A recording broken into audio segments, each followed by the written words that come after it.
Hi everyone, this is Kim with Abundant Life Tarot, and we are now at the final part of dealing with divine discontent, the other side. What is on the other side after you've A, identified that that's what you're experiencing, B, start to take some action steps, and then on C, the other side, what does that feel like? What does that look like? And let's discuss that. So, you know, the other side of dealing with divine discontentment can be a whole mixed bag of things, because here's the thing. You are now experiencing a change, perhaps at this point. At this point, things are starting to look a lot different than they did before. Things may still be uncertain. You may not even be sure that you made the right choice at this point, but there's a shift. There's an emotional, vibrational shift that happens when you start to take your power back. That's what this is about. It is about taking your power back and you getting control of your life again, getting back into the driver's seat and going ahead and making decisions and then acting upon them and then moving forward in your life.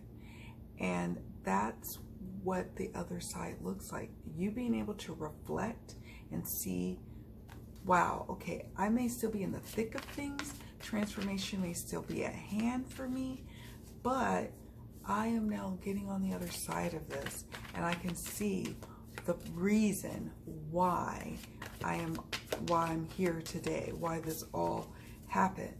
Divine discontentment is something that is there. It's a beautiful design to help us to see that we are no longer happy with where we're at, with what's going on, or with whom we're with.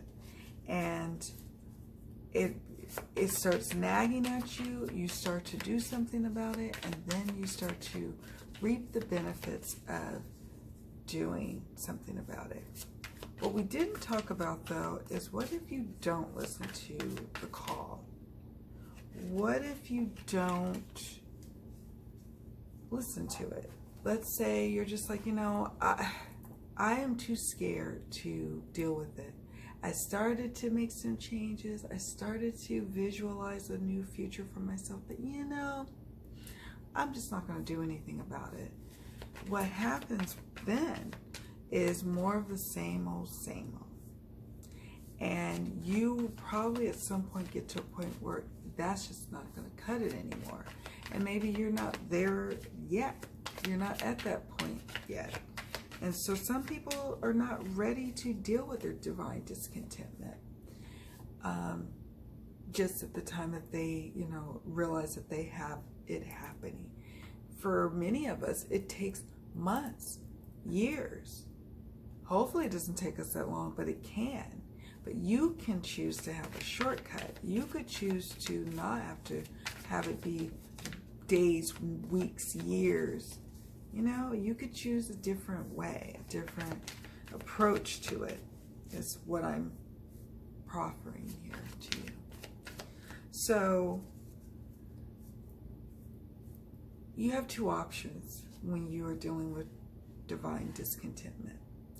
You could keep things the same, not do anything, and you could just live in the awareness that you are not happy, that this doesn't feel good. It feels like you're wearing an ill-fitted coat that's also now tight and snug, and when it rains, you really feel every ickiness of it.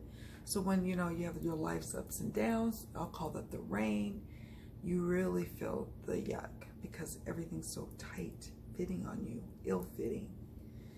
But you have the awareness now, so there's that. Or you could choose to do something with that knowledge.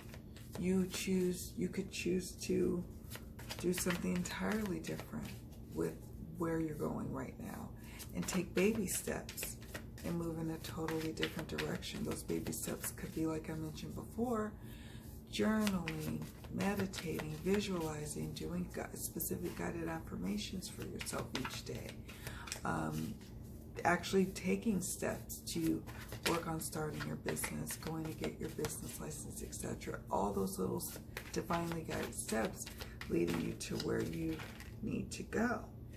But you have to recognize that you are the one that holds the power and the key to change in your life. Change is not going to happen until you recognize that and you reclaim your power back. And then you say, you know what? I'm going to do something differently, or I'm going to choose, with the awareness that I have, I'm going to choose to not do anything about it. It's all a choice, and everything has, a consequence, positive or negative, however you want to see it, to what you wish to do. I personally approach life with I need to feel like I am influencing change, that I am not just sitting idly by waiting for life to happen for me, that I'm actually making things happen. You know what I mean? Like working co-creatively with spirit to create this beautiful life. So, just picking this up here, dive deep. So you may have to dive deep and see where you are at in your journey. Are you ready to make those changes? Are you ready to deal with what may come of those changes? Not everything is going to be roses and beautiful and peachy keen when you make a decision to change things. You may have to make some sacrifices. You may have to cut back spending. You may have to stop hanging out with certain people. You may not be able to hang out as much anymore. You may have to really pull back and pull in your energies. There may be quite a bit of sacrifice that's happening that you were not prepared for, but then it came, and then now you're like, gosh, you may have some regrets. You may worry that you made the wrong choice going after, fixing divine discontentment in your life. But I'm here to tell you that it's all par for the course. You're going to have those ups and downs. You're going to have those questions in your mind of, did you do the right thing? And more often than not, if you were called to move and to make some changes in your life, it is the right thing to do, right? How could it be wrong? How could it be wrong if you were intuitively called to do something about it, and then you took action steps, even if not everything is unfolding quite yet how you hoped? In time, everything will fall in place and shine and be bright in your life again.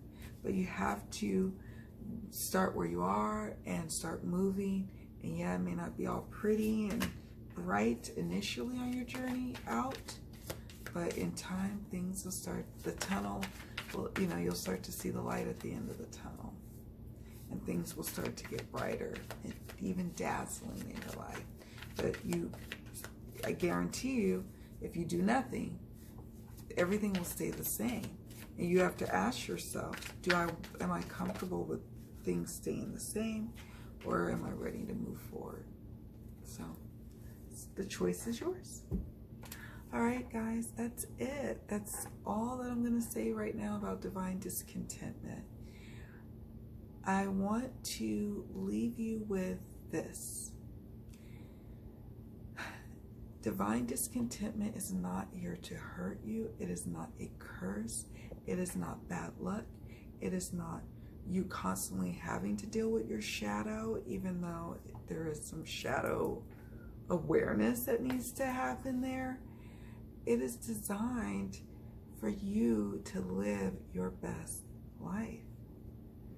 That is the blessing that we have, is our intuitive guidance system to tell us when something is wrong, when something is no longer in alignment, when something does not feel good to our soul. We are now at a point where we need to recognize that, be aware of it, and then make some choices around how we're going to deal with it. and then be prepared for the consequences of whatever you may, and you may not can ever be prepared, but it is designed to get you moving towards the life that you're trying to live, towards your bigger, higher calling, towards your bigger yes. That is why divine discontentment has come into your life, and it will continue to come. Hopefully not too often. If you're like a person like me, you only want it to come so often. You hopefully are ahead of your transformation points, but oftentimes we're not. We're creatures of comfort. We love to be comfortable. We love to be comforted. And when things are super comfortable, we're not inclined to rock the boat, even when we start to outgrow situations or relationships. So, welcome divine discontentment when you realize it has shown up on your doorstep.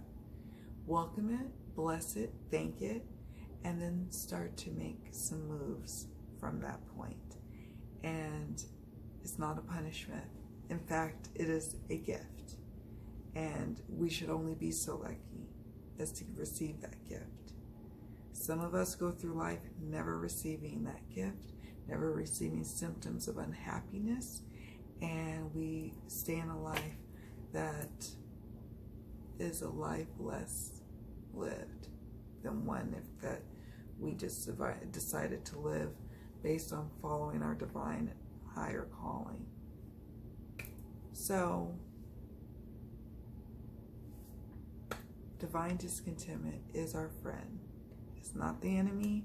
Welcome it, love it, and release whatever needs to be let go in your life. You'll thank me later. Thank you so much for watching this little mini series I've got going on. Much love, many blessings. Let's chat more about divine discontentment over in the Facebook group, Abundant Life Tarot. Or you could just leave comments on the website under this post, so we can keep the conversation going. But yeah, thank you all so much for watching. So much love. Many beautiful, sweet blessings to all of you.